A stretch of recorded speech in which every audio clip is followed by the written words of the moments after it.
Good morning. So today I wanted to talk to you guys about a couple different things. Different ways I've done composting for the gardens that I've had. So right now I've really been successful with raised garden beds. We haven't given our yard enough attention. We have a lot of other projects going on, pulls us away from it. So the raised garden beds has been where it's at. So let's talk about the kitchen scraps first versus compost. Kitchen scraps that I give to my chickens, and you can look it up, of course. You always want to look into what you should and shouldn't give chickens for their own safety. What I do for my chickens, and I saw some old farm lady do it for hers, is bread. I don't do it super often. I usually just do scraps because the yeast and the sugar can build up in their crop. But if I have some tasty little bread scraps left over, especially during the winter, put them on a little plate, take them out to my chickens, rip them up, give them to them. There's enough chickens that really, they won't be eating much bread each. The other thing I really like to give them is protein. So if I have any meat scraps, as long as it doesn't have some of the ingredients mixed in that they really shouldn't have, I'll put that aside for them and take it out the next day. That would be like even chicken. Yes, my chickens eat chicken. Chickens are not vegetarians. If they're having a really bad molt year, I will actually take some of their eggs and boil them and crush them with the shell on them and everything. Give those to them if they're really struggling, because the protein, the calcium, everything, just give it right back to them. Or if the eggs are just to the point where I don't know if I should eat them, but they're not bad, I boil them, crush them, give them to the chickens. Like I said, there is a plethora of things that chickens should not eat. So definitely, please read that. The ones right offhand are like potato skins, like not every scrap from the kitchen is going to be okay for chickens. They're a little bit sensitive. They're birds. Okay, now jumping over, we're going to go over to the composting side of things. There's like so many ways that you can compost. And really, it's whatever works best for you. You can go as easy as a little thing on your counter for like, however much, $1 for a bowl, set it on your counter, or what I've done before is I've cut a milk container and then just fill it. Once it's filled, I would take it out. I have compost bins that are just freestanding. You fill it, you don't have to mix it. There's a 3-bin system that people can build and use, so they can rotate and get good soil.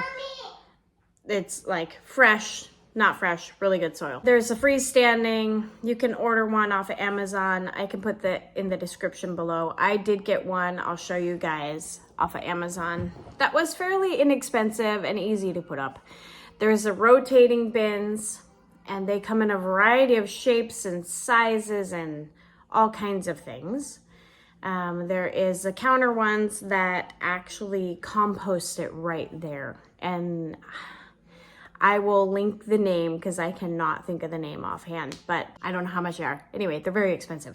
Outside of my range of what I'm willing to pay for. There's all kinds of ratios that you should do for dirt depending on your area. So this much nitrogen and this much, all the different ingredients that you should use. Whenever you're doing anything for compost from your kitchen, do not use proteins, dairies at all. You will attract animals. Okay, so we have had some eggs put in our compost, and that is not a good idea at all. My compost has been torn apart because of it. Fruits, veggies, or organic things, right? Some people even put like some kind of paper matter in there. I don't.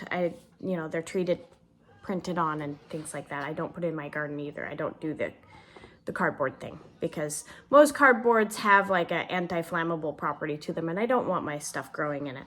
Easy stuff, rotten fruit. This is actually bad. Tea bags, if they're in the paper, and I get the organic ones, and coffee grounds. Coffee grounds are wonderful for the soil. They add a little acid to your soil, especially depending on where you live. It might be a good thing. This guy, squashes, we all had pumpkins recently. Smash them up, put them in your compost. If you leave them like this, it will take forever for them to break down. And you might grow some pumpkins, just fair warning. You might have to deal with the seeds. So when I do tea bags, you know, you steep it and get all the good stuff out of it. The thing about these ones is that they don't have a staple. If there's a staple in there, rip that sucker off. When I'm done with it, I don't compost the string. Pull it right off. Throw that away. Boom, this is compostable. It's completely just biodegradable. Excuse my nails, oh my gosh. Boom, goes in the compost. I had good intentions, like, you know, you buy fruit and veggies, good intentions, fruit and veggies. Those can go in your compost, it's okay. And then you feel okay about at least that you're using them for good soil. I had a milk carton on the counter. We'd fill the milk carton. We'd take the milk carton out every other day, and we had a trough dug. The width, so it's 19 feet long. The width of the garden about a foot wide and a couple feet deep. We would take our scraps, and it was, you know, randomly everybody's task. Hey, take out the compost. You go in, dump it in the trough, cover it. Once that section was filled, we'd cover it with dirt, or you cover it with a little dirt. And come springtime, we would till it. Along with fall, we'd till it. And our soil became really We'll nice. Take a little field trip. We're gonna head out and take a look at the compost. I really liked the trough composting. It worked well. I don't know if it'd work well for where we're at right now.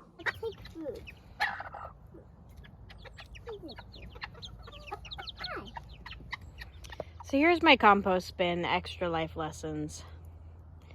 It's in a bad spot. Got ripped open. And eggs were put in there.